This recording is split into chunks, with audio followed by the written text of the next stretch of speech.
Welcome to the Direct Farm Podcast, the go-to resource for farms across the U.S. looking to grow and manage their business.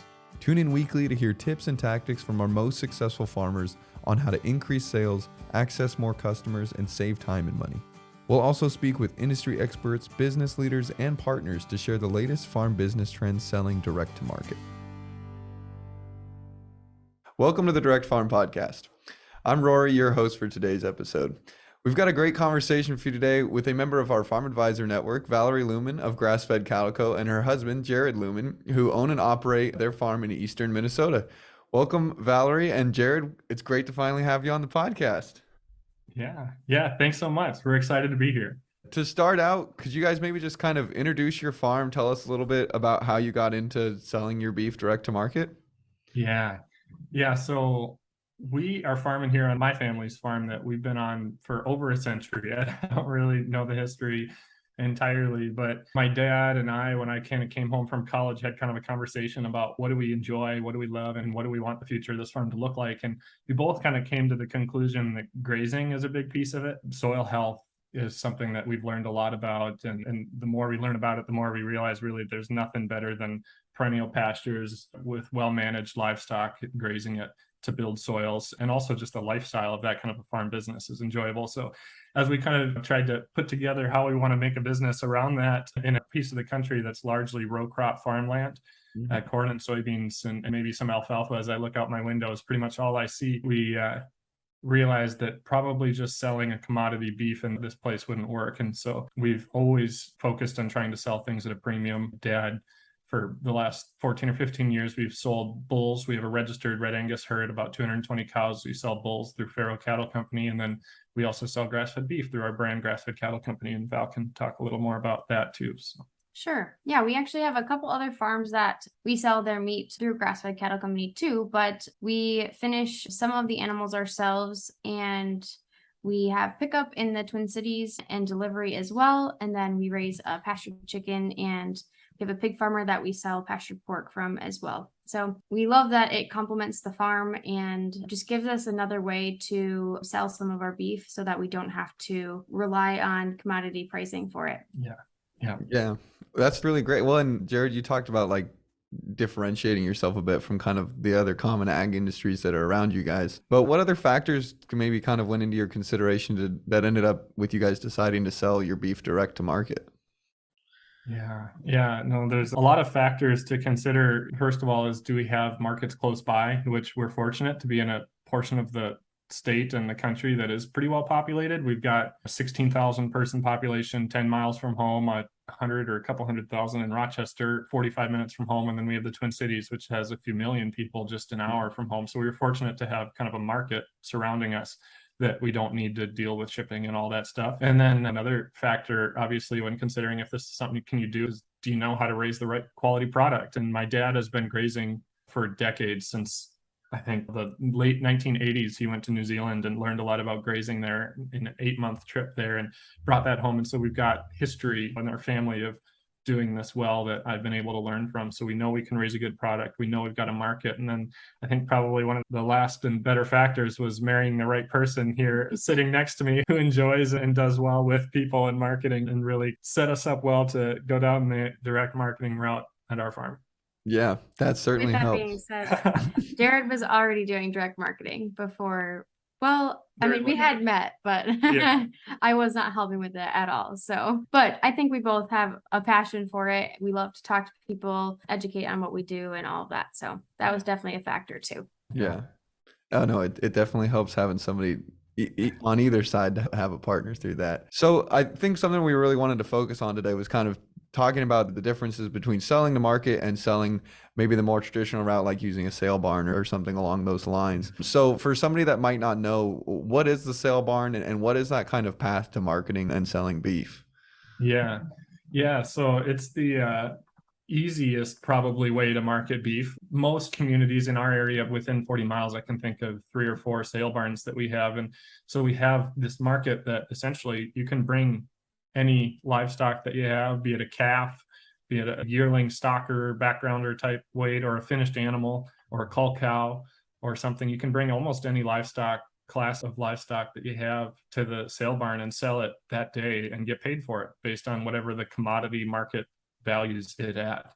And so there's obviously a real plus to that in that it's simple, but the obvious downside to that is you have very little control over the actual sale price or the market. I was just listening to a podcast the other day that was talking about one person that had brought some animals into a sale barn, or this person was the buyer, and somebody had brought a load of livestock in late in the sale, and all of the big buyers had left that time and were already at the restaurant or whatever and left the sale barn, and they got totally kind of hammered on the price because they just got there at the wrong time. And so, I mean, there's very little control we have over the market and the price that we get for our animals when we bring them to the sales barn. So that obviously kind of contrasts to the direct marketing where you, within reason, get to set whatever price you want for your product. Obviously, the ease of just being able to bring your livestock to the sale barn and kind of be done with it after that.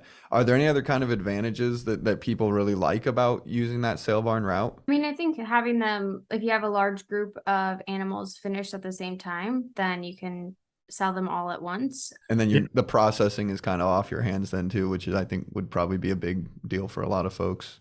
Yes. Yeah. And I think for a lot of farmers too, they may not have the desire to raise the animal past weaning either. If you're a cow calf producer and you want to raise a calf till 500 pounds or 600 pounds in the fall, you wean it. They want that to be the end of their piece in that calf's life anyway. And so you can sell a weaned calf at the sales barn without having to worry about finishing it out. Whereas if you're direct marketing, there's not very much of a direct to consumer market for here's an animal, you can feed it in your backyard until it's 13 or until it's ready to go. So for the producer who doesn't want to participate in that whole production chain from birth to finishing, that's a great way to market the animal as well. Yeah. And obviously, Grass-Fed Cattle Co. is selling direct to market now, but have either of you had any experience either working on another farm or doing this yourselves in terms of going to the sale barn and selling using that market channel? Yeah. Growing up, I owned a small herd of my own, so we would sell those at the sales barn. My family doesn't do a lot of that anymore, but I have in the past. Mm-hmm. And my family's probably history up until about 30 years ago was largely commodity agriculture and selling everything in that route. And we actually still do to this day use it to some extent. We try to minimize it. That's always been a goal here is anything that we can sell with some sort of a value add, we're going to try and do. So our best bull calves, we sell as seed stock and bulls to cow calf producers around the country. Our heifers, we give every heifer a chance to get bred because we want to let nature select the heifers that are best for our herd, and the ones that don't fit our herd, those are the ones that we use to grass finish, our open heifers. And so we grass finish those and we direct market those. Really the only thing at this point that we sell through the sales barn is a few cull cows. And there's a couple cull cows a year that we can't sell, either they come up open or whatever, and we don't have a market for enough ground beef yet to do that. We're working on that. That'd be great to be able to have a ground beef market for cull cows. And then the bull calves that aren't good enough to be bulls. And the reason we like to sell those at the sales barn, I guess, is of any class of livestock on our farm, of bull calves, heifer calves, yearling heifers, bred heifers, cows, that is probably the highest value we can get on the commodity market is for a small steer calf or a small bull calf. That's probably the highest valued animal on the commodity market. So if we're going to sell anything through a sales barn, we've chosen to sell that one because it's the highest value. But so we use it limitedly. Yeah, that makes sense. So I'm curious too, you obviously have experience using or selling at a sale barn. Did you ever consider that being your main market channel for Grass-Fed Cattle Co.? Well, for Grass-Fed Cattle Company, probably not. The branding around Grass-Fed Cattle Company is grass-finished beef, and there's really, you would get docked really hard probably at the sales barn if you tried selling grass-finished beef. It's more labor-intensive, it takes longer, and to finish an animal on grass. And so marketing grass-fed beef through the sales barn never was probably going to be a big fit. Is it something we want to sell? Do we want to sell more animals through the sales barn just because of the ease and simplicity in this area and the northern upper Midwest with our winter feed costs being high? And that's probably getting into more of the production side. It's very expensive to keep a cow through a year, and to sell beef as a commodity up here would be probably not very profitable, if at all. No, and that's important. I mean, you have to look at it that way too, because I know a lot of beef farmers especially are they can year over year will lose money. And so making sure you're kind of taking all that into account is really important. We've talked about the ability to set your own price when you sell direct and how that is a little bit more determined. I was curious, could you give an estimate about of what those kind of differences could be in price alone between selling at the sale barn or selling direct to consumer? Yeah. Yeah. Just before this, Googled the stat that I always think is an interesting one thrown around, and that's like what percentage of the average dollar a consumer spend goes to the actual farmer. And I guess the latest stat was 14.6%. So out of every dollar spent, 14.6 cents goes to the farmer when you're selling a commodity. And so when you throw that number out there, that's not very much going to the farmer. And direct marketing, a huge difference. The actual end product may be worth about the same, if not more. We probably sell for more than the average commodity, even grass finished beef. But the percentage that we get to keep at our farm is way better. And then the other cool piece of that too is, say, if we sell beef through a commodity market and it gets bought by a cattle buyer that sends it to a feedlot in Nebraska and it gets processed at a big plant in Colorado or something. I mean, the consumer buys it somewhere else. All those dollars along the way are leaving your community. Only 14.6% or 14.6 cents out of every dollar actually stays in the community where the animal started being produced. But by direct marketing, even if we're not capturing 100% of that, the dollar that's spent on the transportation goes to a local guy with a fifth wheel trailer hauling cattle for his neighbors. And the money that's spent on the processing piece of that goes to the local processor, in our case in Cannon Falls, that supports local families and things like that. And then we ship it from there in a freezer truck to our other place, and it goes to the local freezer truck company. And so it's really just, I think, a cool community factor when you consider how much more money stays in the community and in the farmer's pocket when you're direct marketing.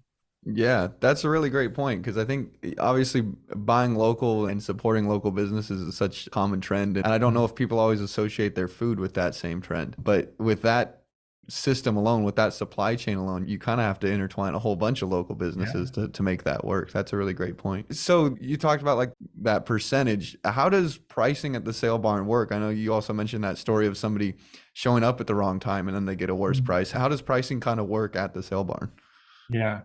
Well, there's a ton of factors that go into that because it's a commodity. It's kind of like a global economy, essentially, when you start competing in a sale barn. And the definition of commodity is a like product that is indifferentiable from anything else. And so when you sell into that, you're competing with all of the rest of the world that's able to produce a product. So it's going to be impacted by largely the drought in the Southwest right now is a huge factor in prices and bringing the price right now for commodity beef up because there's a lot less supply. There's, factors like the whole Russia and Ukraine thing. And there's, the Australia had a huge drought for many years and they're a large beef producer. I mean, when you're in a commodity business, you have so much less control over the price that is paid for your product. Ultimately, it comes down to supply and demand. And those obviously supply and demand are affected by a whole bunch of different factors like weather and politics and personal preference and trends and things like that. But very little that the farmer has any control over. And what buyers are available and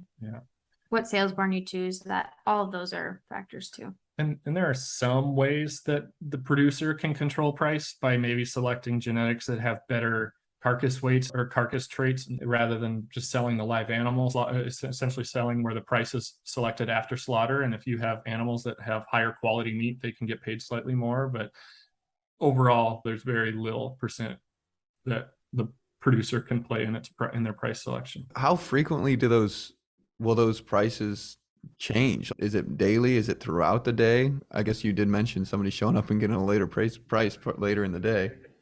Hour to hour. There's another person I remember who he talks about the story. I think that was either Gordon Hazard or Wally Olson or something. He talks about a story of he bought a load of cattle at the beginning of a sale. And by the end of the sale, the same weight that he was buying was worth significantly more.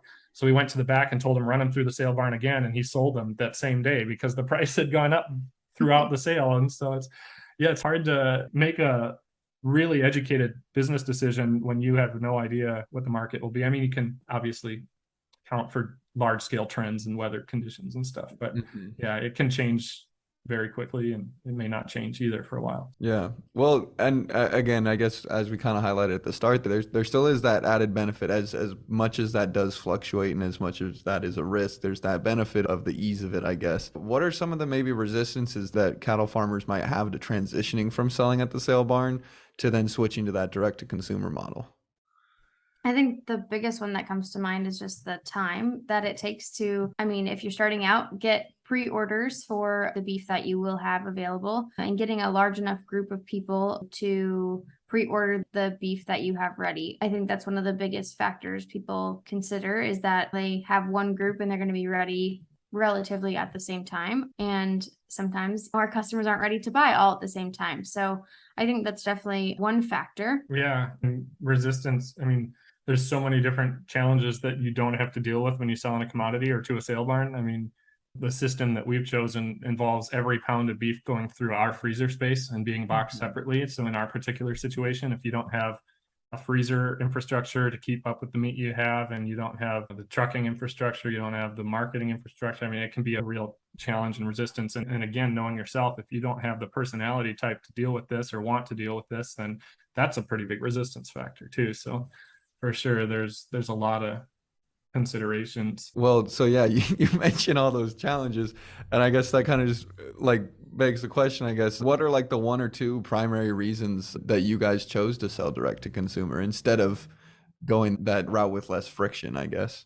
Jared mentioned that if we sold our grass finished beef at the sales barn, we might get docked. We wouldn't necessarily get docked for them being grass finished, but we definitely wouldn't get a premium at all for how we're raising them. So by us going out and finding the customers that appreciate and want to support a farm that are raising grass finished cattle, we can obviously get the premium for that by doing the marketing ourselves. So I think that's one of the big reasons. Another is that we enjoy the farm. We want to share it with people and connect people to where their food is coming from. We just finished a farm event a little less than a month ago here, and it was just so cool to see everybody appreciate the land and take in the beauty of what we get to enjoy and just connect again with where their food is coming from. So I think there are lots of reasons why we choose to do it, but those are a few of the big ones. Yeah. And then, yeah, in choosing the direct to market and doing this all on your own, like Jared, you mentioned freezer space, and then obviously we've talked a lot about marketing, but what are some of those factors that people should be aware of if this is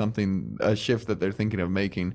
I think, Valarie, you could definitely speak to all the different areas of marketing. Like we say the word marketing, but that can encompass a lot. Yeah. Well, Val can talk more about like I guess you'd call it technological infrastructure that we use, like between websites, email, social, all that stuff. She's the driving force behind all that. But I think to myself as a farmer, and Val mentioned that I was direct marketing before she came around, and I did a few head a year. It was not a big deal, and it was a very low input type model. But when I think about the way we're doing it now, if I knew what we're doing now, you definitely have to account for the labor piece of it. If I was farming full time, which I was doing, working a ton, producing is a job in and of itself, the livestock. When you get into marketing, you have to have the labor piece available to do the work after that animal is butchered, to get it boxed, to get it up on the website, inventory managed, to post on social media, to communicate with customers, to deal with issues that might come up. And so labor is a big piece of it. But Val, I don't know if you want to talk about some of the factors and I guess the social or technological infrastructure that we use that people should consider. Yeah, I'd love to. I think before that, though, is making sure that you have a high quality product, because before you go into all of the pieces of social and email and marketing, if you don't feel confident in the product that you're selling and the end results of what your customers are going to put into their mouths and into their families' mouths, that I don't know if it's worth it. So make sure you have a high quality product that you're confident selling and you're confident consuming yourself too. And then after that, I think it's all about telling your story through as many channels as you can manage. The biggest piece is just obviously finding some customers who believe in you, who want to support your farm and the practices that you're choosing. We're lucky enough to have some customers from Jared and the business that he started. And then we actually purchased Grass-Fed Cattle Co. from another couple who started it. So they had customers already on their list, but we've added lots since then, more than doubled. And we've done events and found people online, lots of places where we found customers and signed them up for our email. We try to get an email out once a week and just communicate with our customers, let them know what we have available, sometimes provide a promo code, things like that, and do all that through MailChimp. And then social media, just sending out pictures, stories, making a few reels about what we have going on in the farm and what products we have available. Again, the list kind of goes on and on of what you can do to market, but I think starting simple is just kind of what are the core pieces of your story? What are your key messages and how can you communicate those to people who might want to support your business or support your farm? Yeah. And I think Val hit it on the head too, where she said early on, like what you can handle. There's endless amounts of content you can put out there. I mean, you could do YouTube, TikTok, Twitter, Facebook, Instagram, email. I mean, we've even found the amount that we can do once we had a kid changed from what we could do before. And, I mean, there's so many things. Life is, more than just this too. So don't feel like to get started, you have to do it all too. You can start with one platform and branch out from there and find a way to, I think there's ways to, make one post and send it out through multiple platforms. So do what you can and be content with that. That's okay. Yeah, definitely. And Valarie, I liked what you said too about that's like the quality product and being confident is really the starting point. And I think like you were talking about core values, that's kind of the driving factor behind that. Obviously, you guys choosing to do grass-fed beef, raising them on pasture, and that kind of gives you more ammunition, I guess, for when you are marketing. You kind of have more to speak to and more to kind of justify a higher price point and speak to the quality of that. I was curious, I think a lot of beef farmers, or I would assume a lot of beef farmers, they're able to consistently move a pretty large amount of beef when they're using something like a sale barn. And so what are some of your guys' strategies that you've used to be able to like maintain those consistent sales, even though you might not have the ease of being able to kind of drop all those beef all at once, but instead you're able to maintain a healthy business, obviously, and maintain sales year round? Yeah. Yeah. Well, I think there's a few ways to go about that. One is the simplest is to just keep selling what you're not selling direct at the sales barn. There's nothing wrong with that. I mean, if you think next year you can sell one animal and you sell 200 a year, sell 199 to the sale barn and one direct. And the next year can be 10 and 100, so start slow. Another way to kind of go about that would be to, if you want to direct everything yourself, you can go direct market to consumer, or you can go direct market to some wholesale markets like restaurants or grocery stores that might move more beef, but still at a higher premium, or at a higher premium than selling to like those larger companies, but at a less of a premium than selling direct to consumer. And so work with what you can do in the meantime while you build your direct to consumer brand, and still try and focus on adding a premium with everything else as much as you can. So there's nothing wrong with building your market as you go and slowly transitioning your marketing into that direct to consumer funnel. We live in a day where I can order anything I want on Amazon pretty much and have it here in a few days, even though we're in rural Minnesota. And I think that's what people want for their meat. And I think people do want to support local family farms, but we need to make it convenient for them too. And to have those consistent sales is to make sure it's convenient, one, for our customers to pick it up, having our pickup location near them instead of just at the farm. And then we do have a couple different options too with delivery, making it convenient for families or people with super busy lives. And then always having beef available, and maybe not always, but as much as we can. I know some farms have different models where they just do bulk beef maybe in the fall, but for us, we try to always have some available year round. And so if somebody is Googling and finds our website, they can order a sample box and get it maybe that week or the following week. So those are a couple of the things that come to mind and how we can continue to sell a higher quantity of beef as well. Yeah, definitely capturing somebody in the moment that they're looking for you is really important, and having product available at that time, which can be a challenge for sure. I know you guys also use subscriptions to sell your beef, and that's just, I think, another great example of kind of making that convenient. I was wondering if you could speak to that and how those, you kind of have that set up and how that helps you maintain a customer or even help you move beef consistently over the course of multiple months or a year. Yeah, we do use subscriptions. Our beef one is just called our Beef Club box. If anyone wants to look at it on our website, it has a couple steaks, a roast, and some ground beef every month. I believe it's 12 pounds of meat, and customers can skip anytime or cancel. I guess we made it a lot simpler on an inventory standpoint by making it broader what could be included, so that we don't have to keep quite as tight of an inventory about what's going to be included in each box. We just say, it's enough to feed a family of 4 for a meal. So we make sure we include 4 steaks or, a 2 to 3 pound roast and so on. So that's one of our subscription boxes, but we have a lot of other different bundles and sizes too. Yeah, and you mentioned like your sampler bundle. That's kind of like your way to hook people, right? You kind of use that as like a give people like a taste of your products and get them kind of looped in. Yeah, we have a lot of people that will purchase that just to try out our product, especially like at some different events we've done. Those have been really popular. We'll put a couple steaks, maybe a roast, some ground beef, or even just a few things in a box, and people love to try it that way. We do have a lot of people just jump right in and say, I want a half beef share. Like, I've read everything on your website. I like you guys.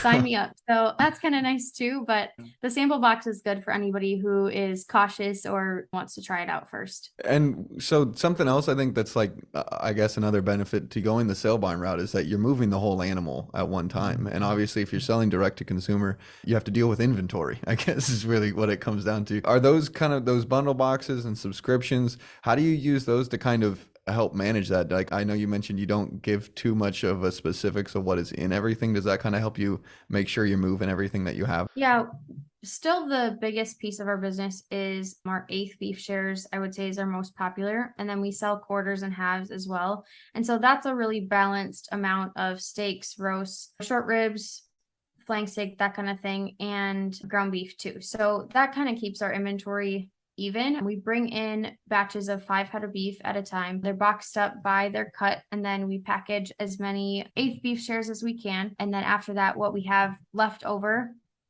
is what we can include in our meat club, beef club boxes, our sample boxes. Sometimes we end up having to say, like, not do as many eighths as we can just so that we have meat for those things. But that kind of keeps our inventory even by only bringing in 5 head at a time. But it's a bit of a puzzle trying to make sure we have everything, but also have the cuts available that our customers want to.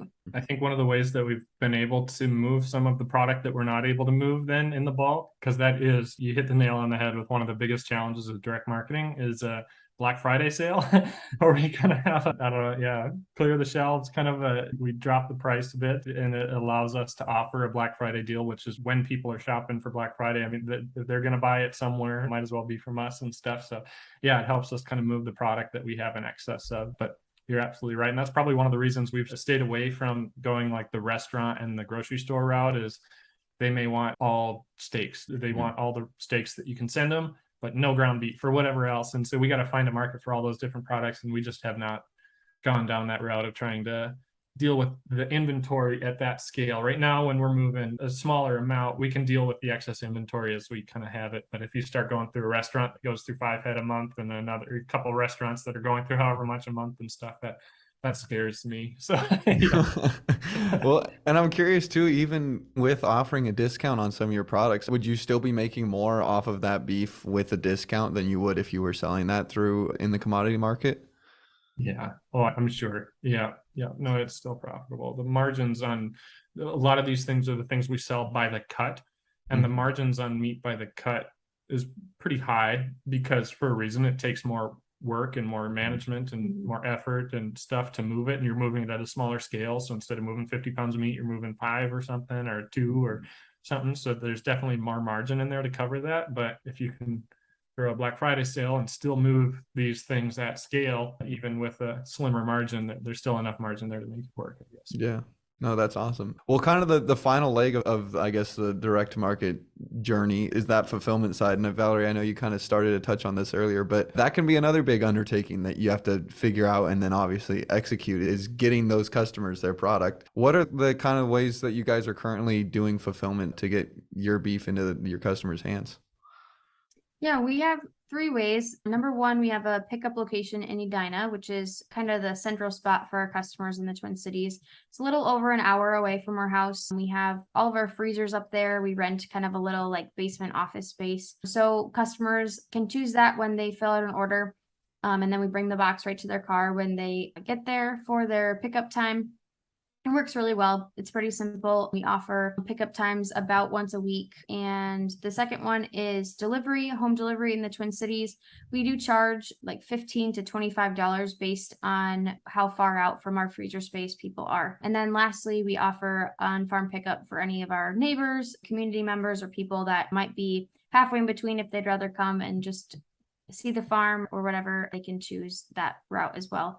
And I think we'll make some changes at some point to that model just to continue trying to be convenient for our customers. But right now, it's what works for us. It's simple and it seems to work for lots of our customers too. So Yeah, no, definitely. And that kind of gives people a wider range of options, which is really great. I think having more than one is always a good option. So then I guess lastly, to kind of as we wrap things up here, but I think the biggest legwork that we've talked about is that marketing side of things and having to you become the salesperson for your product and doing that through all the different channels that are available to you. What would maybe be your advice to farmers in regards to building that brand and kind of developing a brand voice, doing that whole marketing thing online?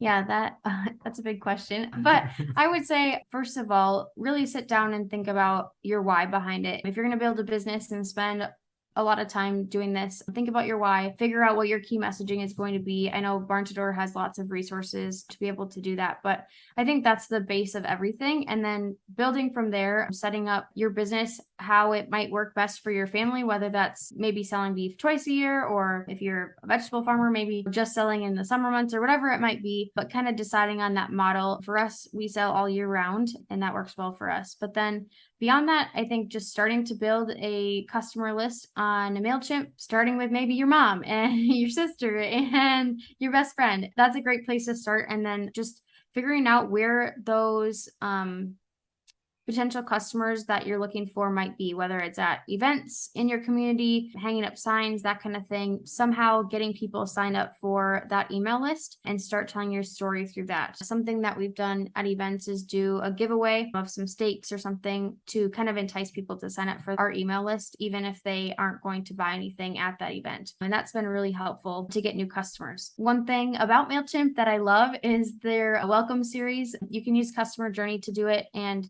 build out a welcome series email. So when someone say, Rory, you come past our booth and you sign up for our giveaway, right away you'd be sent an email that said, hey, Rory, and tells you all about our farm. And then a few days later, you'll get another email and another email after that, just telling you more about kind of our why, introducing you to our family, and then explaining how Grass-Fed Cattle Company works, how you can order, and here's a 20% off discount code. So that's one of the big things I think helps a lot to tell our story and get people bought into what we're doing and really build that connection with that new customer. Beyond that, I think just using social media or whatever other platforms you can to continue to just build that connection with your customers and let them know what products you have available. Well, yeah, and I think social media is kind of the tricky one there because, like, with what you're talking about with the email, you're able to kind of have that direct communication with your customer. In social media, you're among every other account that somebody might be following or all the other farm accounts that they might be following. What would maybe be a piece of advice for folks to help their social media marketing stand out? Ooh, good question. I would say too, like, just a bit of a twist in the mindset on social media too. Like, think of the odds of you walking past our booth at the event versus like, oh, a reel that Valarie created, lots of people saw it, or maybe one of your friends posted it. So I think like the odds of you seeing that are potentially higher, which is kind of the great thing about social media is just how easy it is to connect and see some of the content that you build in there. But I was just going to say, Val has to remind me often when I'm out doing the work on the farm, like, hey, share some photos, make a story of what you're doing or something like that. And every now and then when she's gone or my dad's gone, I'll do like a Jared takes over Instagram or something like that. And I'll try to share stories throughout the day. And we've had some comments of people that say they really enjoy that and stuff too. So if you are a farmer out there doing this, not just sharing about the product, but sharing about the process, sharing about what we're doing, I'm a believer in what we're doing for our land and our soil. I think that was a big driving factor for why we went this route. It's pretty incredible to me to see all the more birds and insects and wildlife we have on our farm as we transition more acres into this perennial pasture and manage it well and stuff. And it just, it's incredible to me. And so when I can remember, which is rarely, to try and get something out on social media as well, like to show what's actually happening out here. Do a story, take a couple minutes to explain why I'm doing what. One person said, "Oh, I never knew you move cattle like that," and stuff. Just show the real what you're doing here. That's going to build connection so much. Like, be real. And winter, sometimes I'll show the reality of winters. That's sometimes tough too, like the good and the bad and the sides of it and stuff. And calving, I think Val maybe got a video once of a cow and the process of calving and stuff, things that people have never seen before. But like, be real and show them what's actually going on here. And then, I don't know, I think that gives them a whole lot more. I feel like our customers, especially the ones that follow us regularly, know us in a light that you never get to know. They're customers for life. People have literally said, "I'm a customer for life because of what you guys have shown us and what you guys do." So yeah, I think that's part of it. Yeah, I think that's huge. People want to be able to see and know you guys. I think that's probably a big reason why people are seeking you out in the first place. Like, what might be everyday and meaningless to you is something that is totally new to your customers and really meaningful to them. So don't be afraid to capture what you think is boring or everyday and share it on social media. And for those husbands or wives who are maybe managing the social media and not out moving the fences, remind the spouse who is out moving the fences, because there's a good chance they aren't even thinking about it. So regular reminders to, hey, take some videos today. It goes a long ways.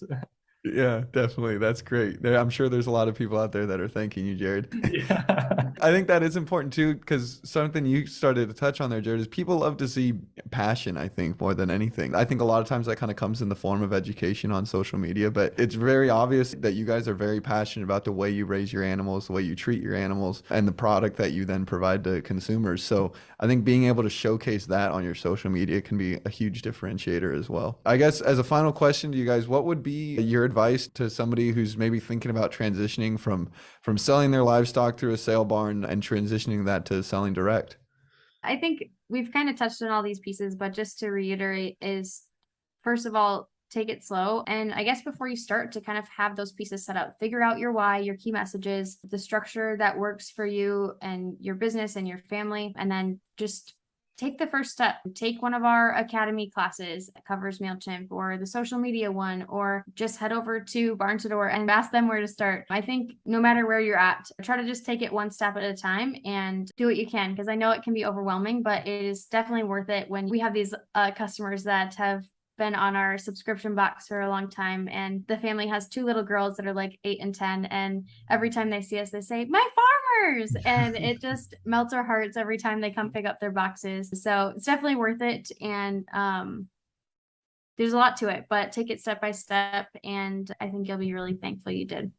Yeah. And I guess I would say at the beginning, Val kind of talked about knowing your why. Like, make sure this is something that you're doing for the right reasons and stuff, because if you're just in it all entirely for the profit, it's going to be hard to stick through some of the tough times, because it is a challenging, I'll call it a business, because it's almost a separate business from the production side and a separate enterprise. It can be challenging. So make sure it's something you want to do for the right reasons and that you're ready to face the tough parts of it. But then once you do it, yeah, kind of like she said, you can get in with simplest model of a drop ahead of beef.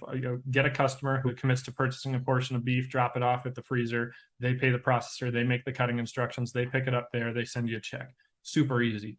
All the way down to like some of the super advanced producers who have customizable weekly CSA, custom subscription boxes and stuff. And there's every level in this that it doesn't have to be jump straight to the end and think you have to have it perfect. Yeah, no, I think that's really great. I think, and especially your guys' points about it doesn't have to be a immediate transition from one to the other. You can kind of take that process slowly, and then obviously, like you were saying, Valarie, do some of the legwork ahead of time. You don't have to make the shift, do all the work, and then have like this big like kind of quiet period and then launch your products. You can kind of start to prep some of that beforehand and have some infrastructure in place before you start doing that. That's really great. Well, thank you both so much for joining us on the podcast today. Jared, we're going to have to get you on here more often. Anytime. Thanks so much for having us, and thanks for all you guys do. We appreciate it, and we love using Barn to Door, so keep up the good work. Yeah, absolutely. I wanted to extend my thanks to Valarie and Jared for joining us on this week's podcast episode. Here at Barn to Door, we're humbled to support thousands of farms across the country, including farmers like the Luhmans. We're honored to get the opportunity to learn from our most successful farmers who share the tactics, resources, and tools they use to grow and manage their farm businesses. If you would like to connect with these farmers and other farm advisors, attend Barn to Door Connect. You can register for weekly sessions at barntodoor.com/connect. For more information on Grass-Fed Cattle Co., you can follow them on Instagram and Facebook at Grass-Fed Cattle Co. Thank you for tuning in. We'll see you next time. Thanks for tuning in. For more free farm resources, tips, and tactics that our most successful farms use to grow and manage their business, visit barntodoor.com/resources. Also, don't forget to subscribe to the Direct Farm Podcast to automatically download our weekly episodes. Thanks for listening, and we'll see you next week.